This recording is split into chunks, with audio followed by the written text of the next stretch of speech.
Alhamdulillahi Rabbil Alamin Alladhi khalaqal mauta wal hayata liyabluwakum ayyukum ahsanu amala wa huwal azizul ghafur.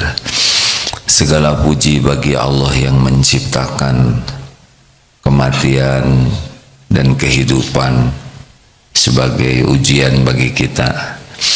Dialah Allah yang mengatur segala-galanya. Tidak ada satupun di alam semesta ini kecuali pasti semuanya adalah ciptaan Allah, semuanya milik Allah, semuanya ada dalam kekuasaan Allah. Tidak ada yang lepas dari genggaman Allah, tidak ada yang bisa lari dari Allah. Semuanya memerlukan Allah, karena setiap makhluk dihidupkan, diurus oleh Allah setiap saat, termasuk kita. Allahumma salli ala Sayyidina Muhammad wa ala alihi wa ashabihi ajma'in. Ilmu dalam Islam adalah sesuatu yang wajib. Belajar itu wajib. Thalabul ilmi faridah, wajib faridatun ala kulli muslimin wal muslimah. Jadi kalau tidak belajar itu dosa. Ilmu sangat luas. Ilmu apa yang terpenting? Ilmu yang terpenting adalah ilmu mengenal Allah. Ini luar biasa pentingnya, karena kalau kita tidak mengenal Allah, berarti kita tidak akan mengenal arti hidup ini. Kita tidak akan mengenal bahagia, tidak akan mengenal tenang yang hakiki. Karena semua nabi diutus adalah untuk memperkenalkan Allah, untuk memberitahu apa yang Allah sukai dan yang Allah tidak suka, dan memberitahu konsekuensinya. Kalau hidup di jalan yang Allah sukai, ini yang akan terjadi. Kalau memilih hidup yang Allah tidak suka, itu yang akan terjadi. Itu yang paling penting. Maka kembali diulangi hadis Rasulullah SAW, sahih, hadis sahih Bukhari Muslim, man yuridillahu bihi khairan yufaqihu fiddin. Barang siapa yang dikehendaki Allah kebaikan baginya, Allah pahamkan agama. Bukan tahu, paham. Karena antara tahu dengan paham beda. Kalau tahu hanya sekedar mendengar bisa tahu. Kalau paham, syariatnya harus belajar dengan sungguh-sungguh. Bisanya orang beramal bukan karena tahu. Ini terlalu jauh dari tahu ke bisa tuh. Dari tahu kuda jadi jago berkuda itu kejauhan. Tidak bisa, harus lewat paham dulu. Oleh karena itu paham itu hanya bisa dengan belajar. Belajar yang sungguh-sungguh dengan niat yang ikhlas, mencari keridhaan Allah dan bersungguh-sungguh. Lalu apa ciri orang yang nambah ilmu? Karena saya tidak enak bicara ini, karena ada suami yang pernah komplain tentang istrinya yang rajin pengajian, tapi yang berubahnya seragamnya. Apakah ini hanya bergurau yang tidak enak, tapi boleh jadi bahan renungan. Jangan sampai ikut ke pengajian lebih gigih untuk punya seragam baru, walaupun tidak dilarang. Apa ciri orang yang belajarnya benar? Apa ciri orang yang mesantrennya benar? Apa ciri orang yang datang ke majelis ilmu sukses belajarnya? Apa ciri orang yang kuliah agama dan benar kuliahnya? Tahu cirinya apa? Cirinya adalah imannya menguat. Imannya menguat, keyakinan kepada Allahnya meningkat. Kalau orang belajar agamanya benar, imannya makin kuat. Terus bagaimana kita mengetahui kekuatan iman seseorang? Kalau orang imannya menguat, langsung akhlaknya membaik, perilakunya jadi jauh lebih baik. Jadi orang yang benar belajar agamanya, cirinya adalah imannya menguat, dan bukti dari imannya menguat, akhlaknya semakin baik. Ayyul mu'minina afdalu, siapa orang beriman yang paling utama? Ahsanuhum khuluqa, orang yang paling baik akhlaknya. Jadi kalau kita ingin akhlak jadi baik, lihat urutannya. Kalau ingin akhlak jadi baik, iman harus dikuatkan. Iman menjadi kuat, ilmu yang diamalkan.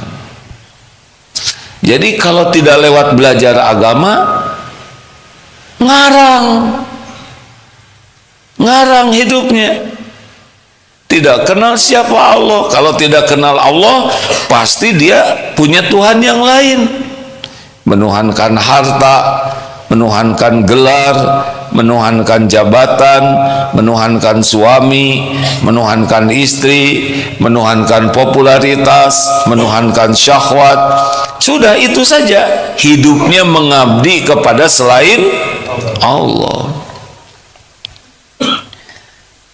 Kira-kira bakal bahagia tidak?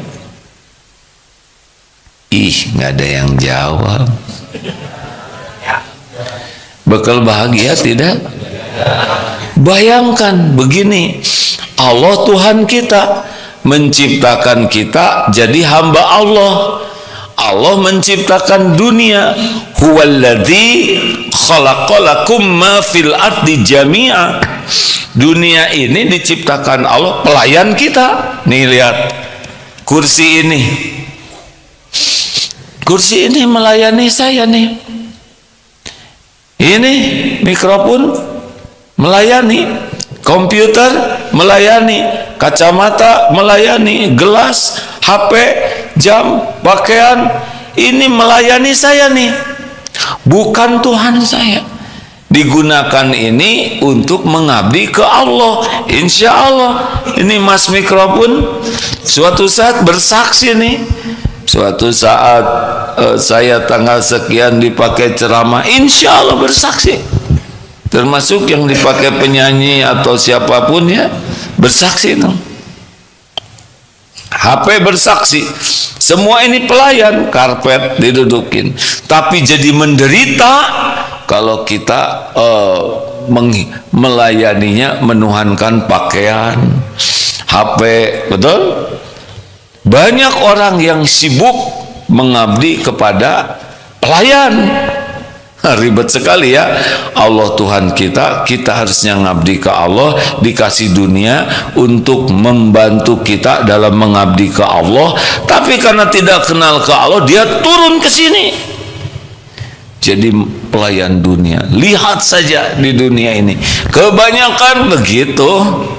Apalagi sekarang musim politik peletuk ya. Waduh, sepertinya lihat jabatan tuh seperti apa aja. Berapa lama punya jabatan? Kan? Berapa lama?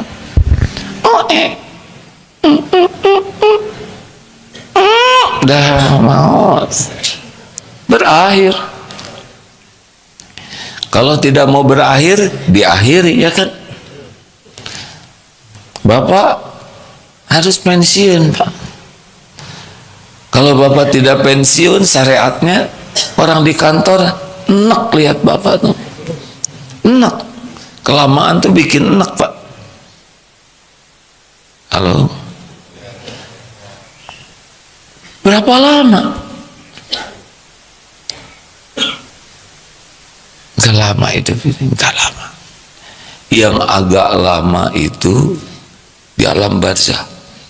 Sini sebentar aja lah.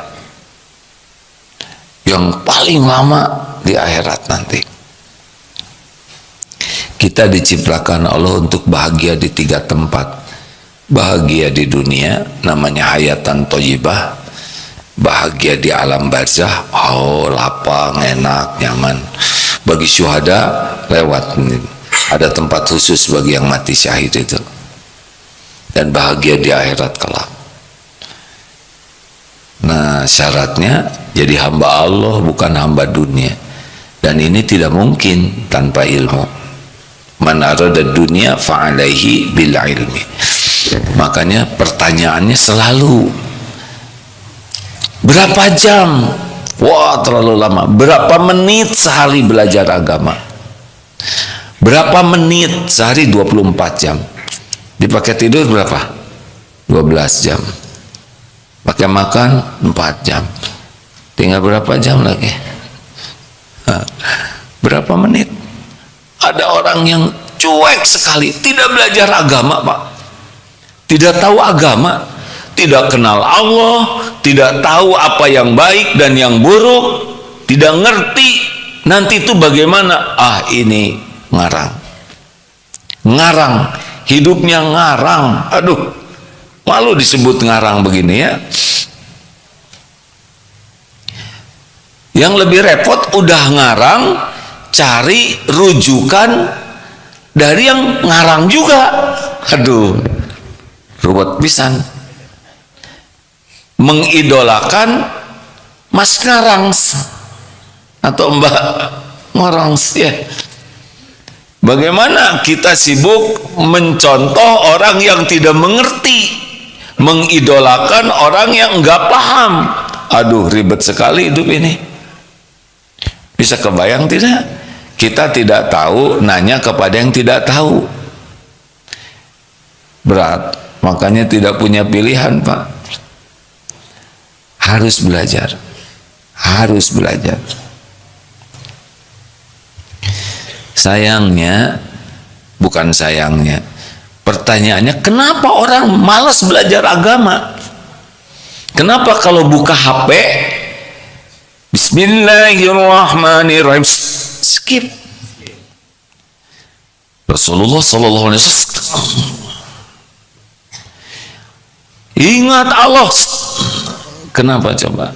Syariatnya, kerjaan setan yang pertama dan utama adalah menghalangi orang paham agama. Jadi setan memang dia begitu sih kerjanya. Udah diciptakan ya untuk ngegoda kita. Dibisikinya tuh supaya tidak mau belajar agama.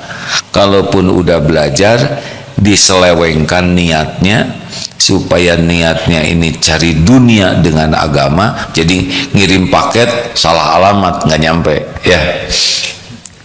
Atau kalaupun dia beramal, dibuat amalannya itu tidak ikhlas, jadi riya dengan amalnya. Ini sedikit mengulas yang lalu ya. Itu belajar agama, itu pesantren, itu dia kuliah di kampus Islam, itu dia gelarnya SAG, LC, MAG. Tapi kenapa kelakuannya kayak gitu? Gimana tuh jawabannya? Itu suka ceramah tapi ngeres ya. Itu suka ceramah tapi kok error, nggak cocok antara yang diceramahkan dengan kelakuan.